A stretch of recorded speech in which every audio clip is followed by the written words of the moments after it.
Bapak Ibu selamat pagi. Shalom. Puji Tuhan, saat ini kita kembali datang ke rumah Tuhan untuk bersama-sama memuji memuliakan nama Tuhan, bersekutu, dan terlebih akan mendengarkan dan merenungkan firman Tuhan saat ini. Bagaimana kabarnya? Baik ya? Luar biasa, puji Tuhan. Ya, ada yang sudah menguap-menguap. Baru mulai khotbah sudah menguap. Ya, lain kali bawa air, bawa permen supaya tidak ngantuk gitu. Nah, Bapak Ibu Saudara, dari pembacaan firman Tuhan yang kita baca tadi diberikan tema, Dialah Allah yang mengampuni dan memulihkan. Dialah Allah yang mengampuni dan memulihkan. Dalam bahasa Toraya nakua to mangrata tu ma pagari sia ma pamata. To mangrata tu ma pagari sia ma pamata. Ma pamatana ya, ma pamatana. Ya sudah agak hilang lagi nih, sudah tidak terlalu fasih lagi pastor aja. Nah, Bapak Ibu Saudara, perenungan kita saat ini dia mau mengingatkan lagi kita, mau memperkenalkan kembali lagi siapa Allah yang kita sembah. Ya. Bapak Ibu masih ingat perenungan kita minggu lalu apa temanya? Ada yang masih ingat tema minggu lalu? Dia adalah sumber hidup dan berkat. Iya kan? Dia adalah sumber hidup dan berkat. Allah adalah sumber hidup dan berkat.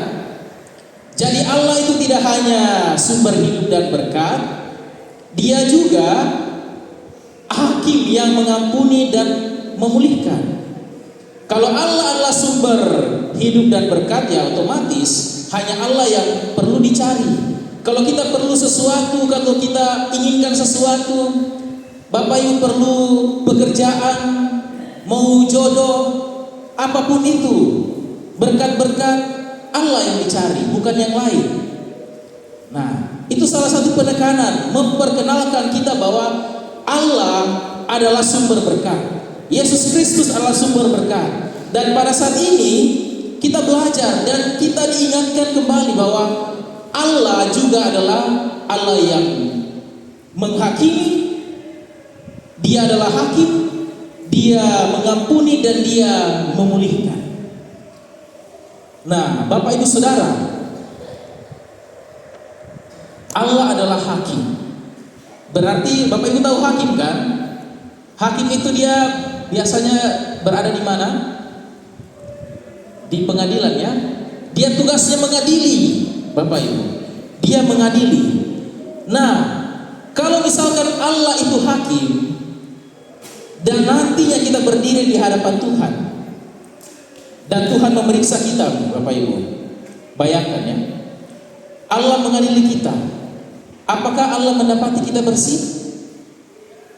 Apakah Allah mendapati kita tidak bersalah? Tidak punya dosa? Pastinya Allah mendapati kita berdosa ya Bapak Ibu ya. Atau ada yang berani katakan bahwa saya di sini bersih dan tidak berdosa? Pasti kita semua punya kesalahan dan pastinya kita akan dihukum, Bapak Ibu. Pasti sudah kita akan dihukum. Nah, Bapak Ibu, jikalau Allah memberi kita pengampunan, itu berarti hukuman, apakah hukuman itu dihilangkan? Tentu tidak. Kalau Allah mengampuni kita, Bapak Ibu, Allah yang adil kan, Dia harus menghukum. Nah, hukumannya itu dikemanakan, Bapak Ibu? Apakah hukuman itu dihilangkan? Tentu tidak. Tetapi hukuman yang sepantasnya kita terima itu diapakan? Dipindahkan kepada orang lain.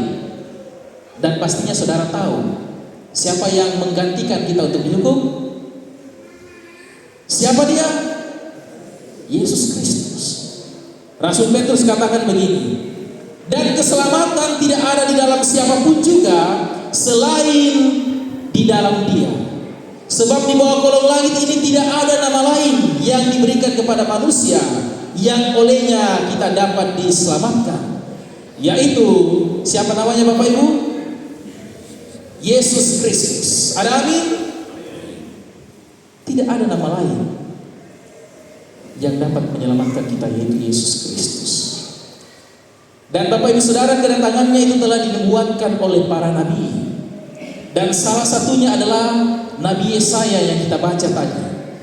Nabi Yesaya mengatakan bahwa Yesus datang itu sebagai hamba yang lemah lembut. Dia datang sebagai hamba, Bapak Ibu bayangkan. Dia lemah lembut. Dia tidak datang dengan kesombongannya, dengan keangkuhannya. Dia tidak datang dengan segala kemegahannya, tetapi dia menjadi hamba supaya dia menjangkau kita yang rendah ini, Bapak Ibu. Dikatakan bahwa dia lemah lembut dan dia dipenuhi oleh Roh Kudus. Dia datang untuk menegakkan kebenaran, untuk membebaskan orang yang tertindas, untuk menyembuhkan orang yang terluka, dan memberi harapan dan pemulihan bagi yang ada dalam keputusasaan.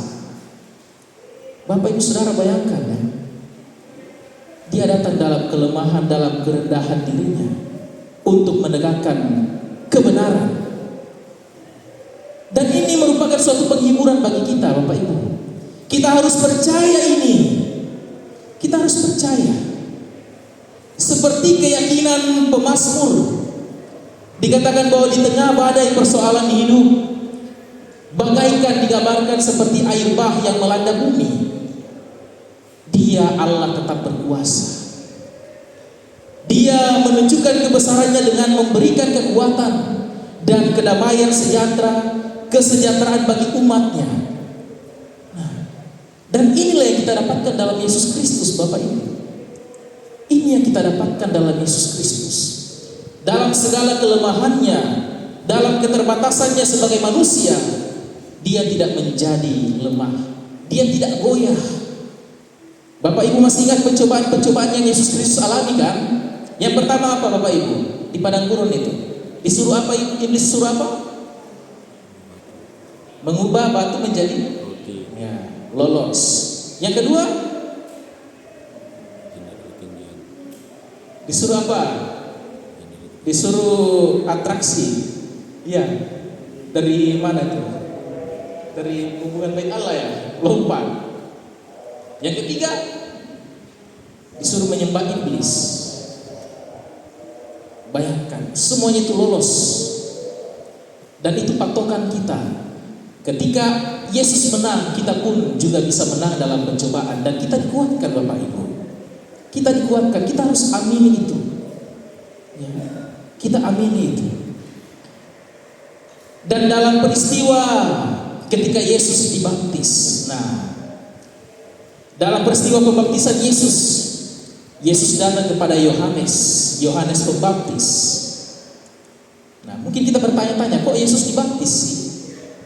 Baptisan itu adalah tanda apa? Tanda pertobatan. Tanda pertobatan, tanda pembersihan dari dosa. Nah, Yohanes sadar bahwa Yesus itu Mesias.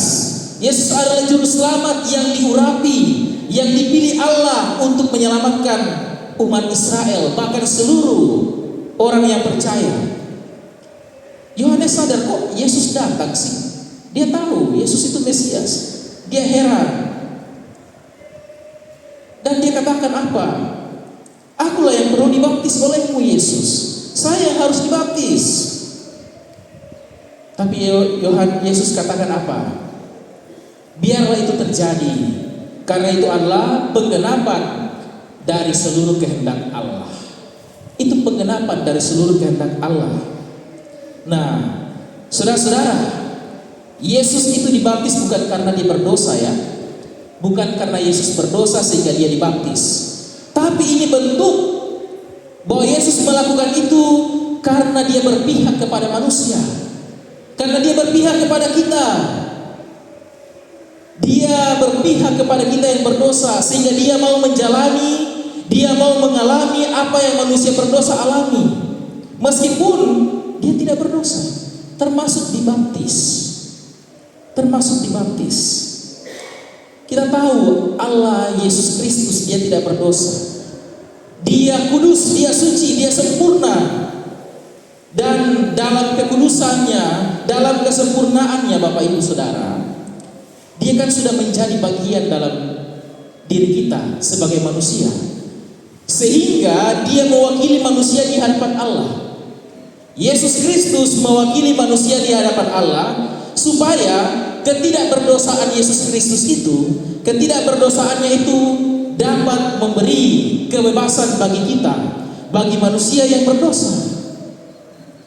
Ketidakberdosaannya memberi kebebasan bagi kita, manusia yang berdosa.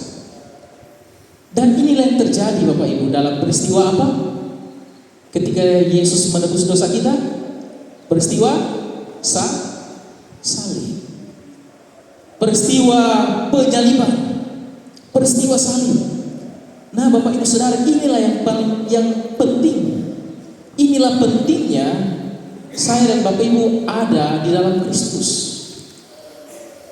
Amin Bapak Ibu Saudara dalam Kristus. Pentingnya kita berada dalam Kristus. Jadi begini Bapak Ibu, kita berada dalam Kristus. Bapa melihat kita bukan lagi sebagai orang berdosa. Meskipun kita masih berdosa, tapi kita semua sudah ada dalam Kristus. Sehingga Bapa melihat kita bukan lagi sebagai orang berdosa. Karena apa? Karena kita semua sudah ada dalam Kristus. Bapa melihat saya orang berdosa, Bapa melihat Yesus. Begitu Bapak Ibu. Bapa melihat Yesus.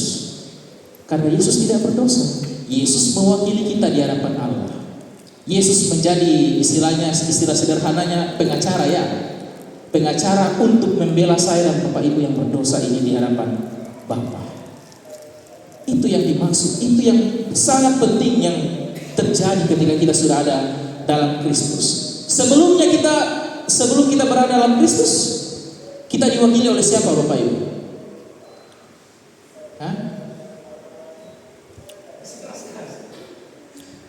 Siapa manusia pertama? Adam. Adam mewakili kita sebagai manusia pertama. Tetapi Adam berdosa di hadapan Allah. Adam berdosa dan tidak ada harapan ketika Adam mewakili kita.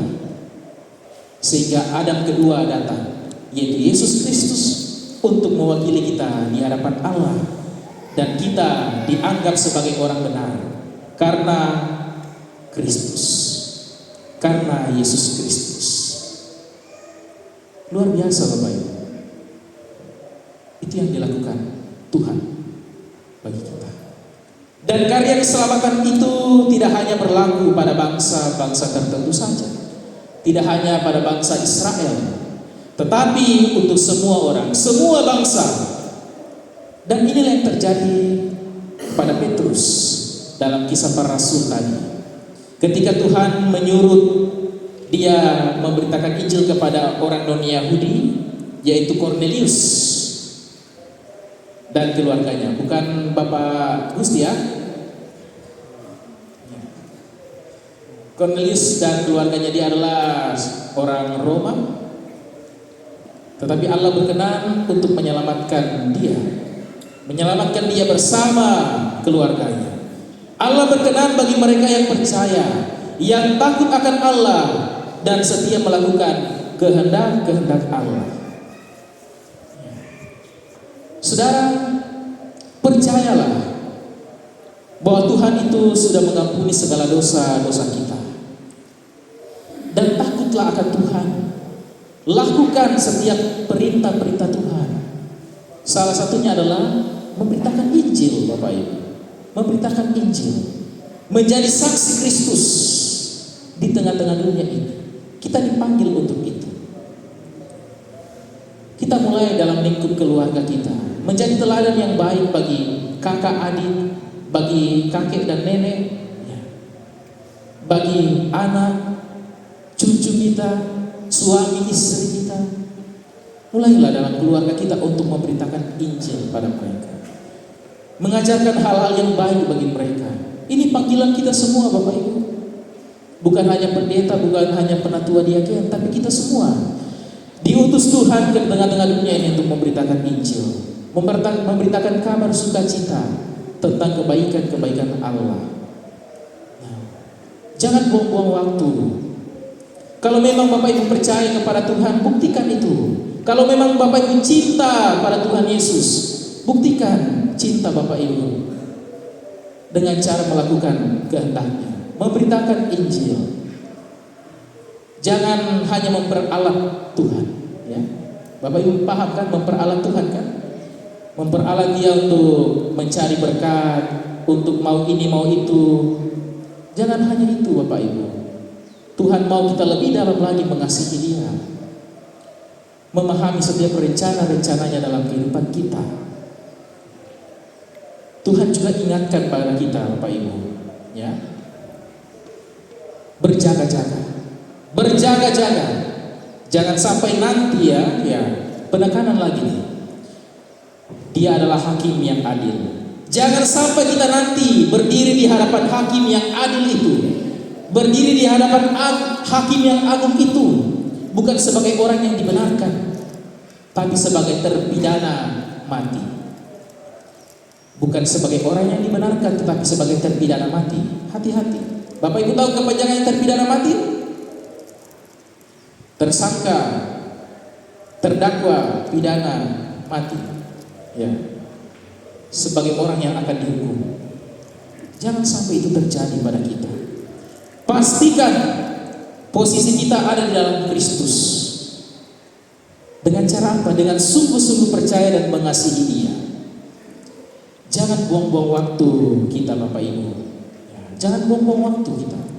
Mungkin Bapak Ibu katakan, oh saya tidak membunuh kok, saya tidak mencuri, saya tidak melakukan dosa-dosa yang besar yang dipandang hukum itu harus dihukum luar biasa, harus dipenjara sekian tahun, bahkan seumur hidup. Saya tidak korupsi. Tapi hati-hati Bapak Ibu, hal-hal sepele yang dosa-dosa sepele yang kita anggap itu tidak apa-apa kita lakukan. Ya, misalkan apa? Suka gosip, ya. Menceritakan kejelekan orang lain. Nah, itu hobi kita, bukan? Kebiasaan kita. Tidak sadar kita dulu-dulu cerita-cerita, keceplosan lah. Cari-cari kesalahan orang lain, karena orang lain itu kita tidak suka. Pokoknya kita cari kesalahannya. Ya. Biar hal-hal kecil saja yang sebenarnya tidak harus dipermasalahkan, tapi karena kita benci, karena hati kita jelek sekali, kita besar-besarkan, kita ungkit-ungkit kesalahan-kesalahan masa lalu. Ya. Jangan dibiasakan itu Bapak Ibu. Jangan dibiasakan. Jangan jadi hakim bagi orang lain Bapak Ibu. Kecuali kalau Bapak Ibu sarjana hukum. Ada sarjana hukum di sini, tapi banyak yang sok-sokan menjadi sarjana hukum ya. Jangan jadi sarjana hukum. Sekolahlah dulu. Baru ya kita maklumlah dia sarjana hukum ya, jadi dia suka seperti itu. Tapi Bapak Ibu kan bukan sarjana hukum. Tidak berhak untuk menghakimi orang lain. Yang berhak menghakimi adalah Tuhan sendiri. Jadi Bapak Ibu Saudara, selagi masih ada kesempatan, datanglah kepada hakim yang adil itu. Hakim yang tidak bisa disogok, hakim yang tidak memandang bulu, hakim yang tidak kompromi dengan kesalahan dan dosa. Selagi masih ada kesempatan, datanglah kepada Dia sebelum terlambat Bapak Ibu, untuk memohon belas kasihan dan pengampunan kepadanya. Percayalah, Dia pasti mengampuni dan memulihkan kita. Ada amin? Amin.